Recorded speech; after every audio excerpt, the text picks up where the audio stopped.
Hello, and welcome to my employability session. So, my name is Shanice, and I will be your tutor for the day. So, this is only 10 minutes, so it is going to be brief, and I'm going to get to the point and try and get through it quite quickly. But today, we are going to focus on body language.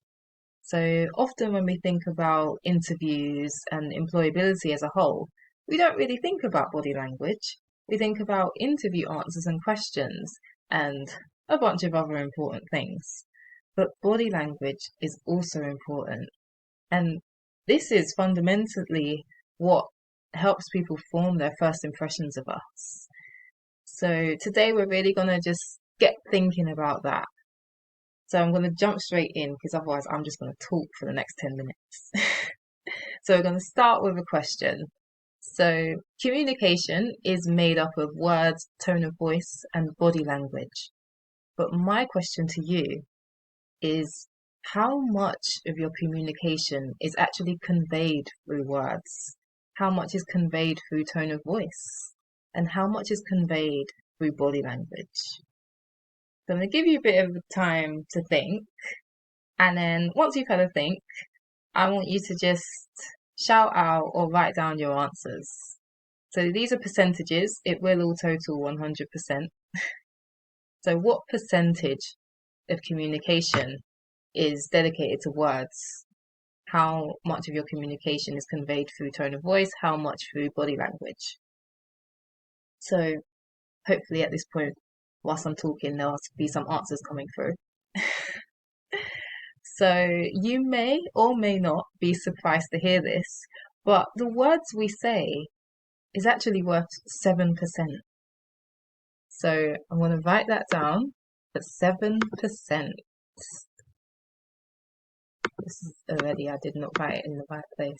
Here we go. So what we say is really important, especially in an interview. And I don't want you to think that it's not important. But generally, what we say is forgotten. But our tone of voice and our body language is arguably more important. So don't focus as much on the words you're saying as you are focusing on body language. So tone of voice, that one is 38%. So yes, 38%. So anyone quick at maths can quickly work out body language. But this one is more than half. So a whopping 55%. So this really just demonstrates how important body language is and why we shouldn't overlook it. So we will talk about interview answers and questions because that is key. You're not really going to get a job if you don't answer well. But we're going to start by thinking about body language because that is going to set the tone and help you build your foundation. Right, 3 minutes in already. Let's get going. So we're going to start by thinking about our eyes. So when it comes to our eyes and eye contact, what makes positive body language in your opinion? Hopefully people will be feeding back at this point. If not, we'll have a few prompts. So how long do you think you should look at the interviewer? That's a really hard question. And one that most people have no idea how to answer. So I guess the technical answer for that is you should look at someone, whether it's the interviewer or someone else in a professional setting, you should look at them long enough to see the colour of their eyes, but not too long that it becomes, stalkerish and intense. So the guide is generally 4 to 5 seconds at a time, and then you break that eye contact, you look away, and then you look again. So when you're talking, it's meant to be around 50% of the time you're making eye contact. When you're listening, it's meant to be 70% of the time.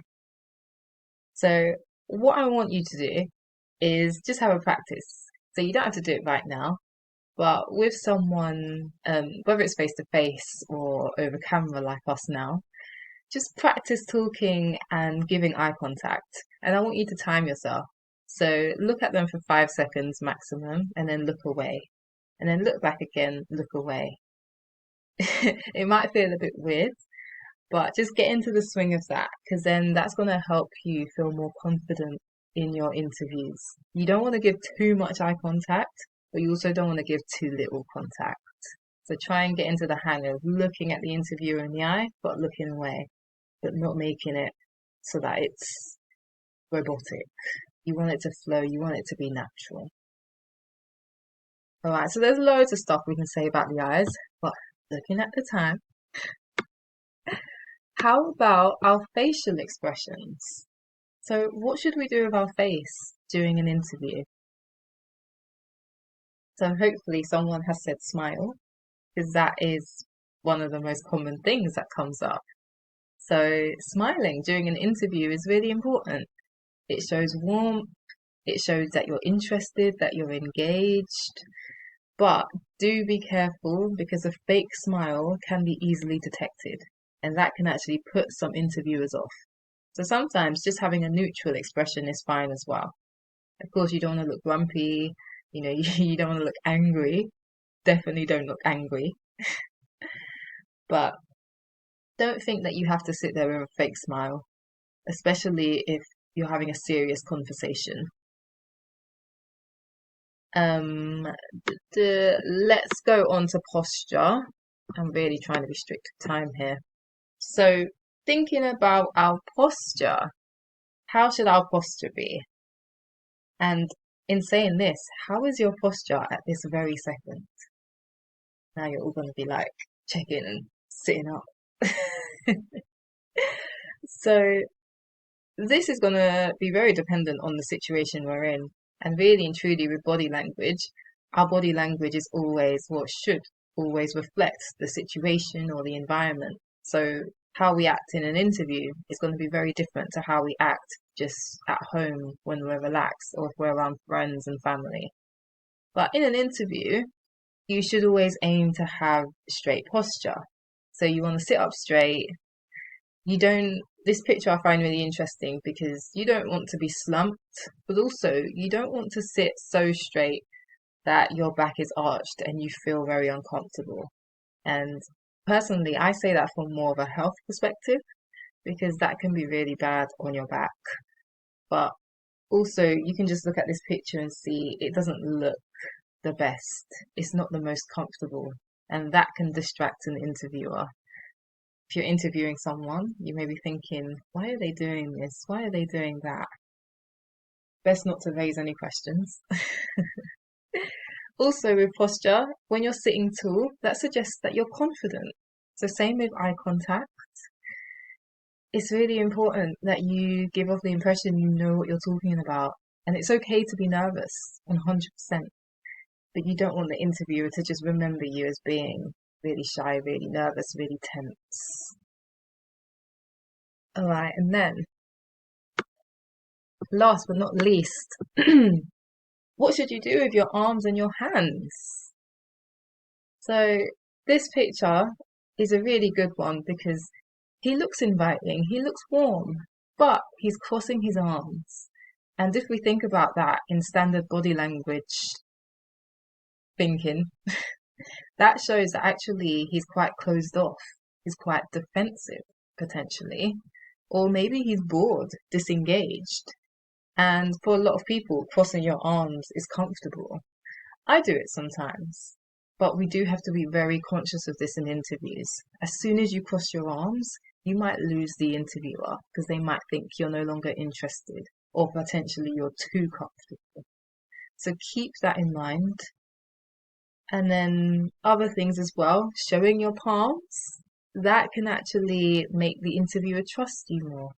So there's quite a lot of things that we're going to really get into and talk about in the next session. So I'm very conscious of the time. But I want to quickly show you these statistics. So please don't underestimate the importance of body language because it is so key. So 67% of employers said that the biggest mistake a candidate can make is a lack of eye contact. So keep that in mind. And then last but not least, I have 5 images on the screen. I want you to imagine that you're the hiring manager. So All 5 of these candidates gave great answers. They have great experience. They're exactly what you're looking for. So how do you narrow it down? One way you might choose to do that is by reflecting over the interviews, and this might come down to body language. So looking at these 5 candidates, which one would you hire purely based on body language and why? And this is when hopefully we get a bit of a discussion. There's a few good options here. So it's not a case that there's only one good one. But everyone will give their ideas. We'll hopefully talk about the little things that we've just spoken about. All right, so hopefully you found that interesting. We will go into a lot more detail next time. This was really just a taster. I am conscious I'm over time and I'm not going to get to 11 minutes. So thank you so much and I'll see you in the next session.